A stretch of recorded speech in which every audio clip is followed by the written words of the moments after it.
Hi guys, magandang tanghali.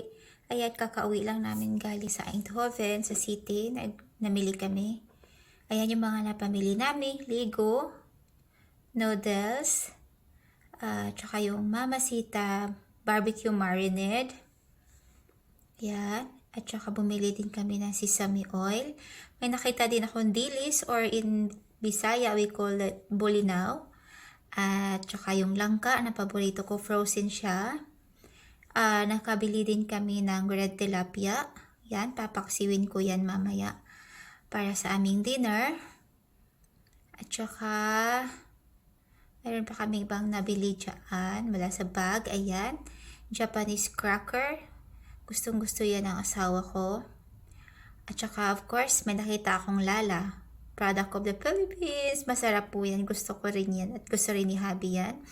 Tsaka yan, bumili din ako ng malagkit para pwede rin akong gumawa ng budbud or like a biko. And then pak choy, another noodles.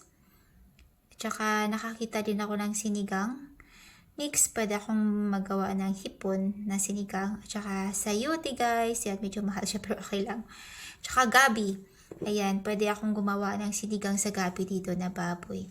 So yan guys, sobrang happy ako ngayon. Nakabili din pala kami ng payong.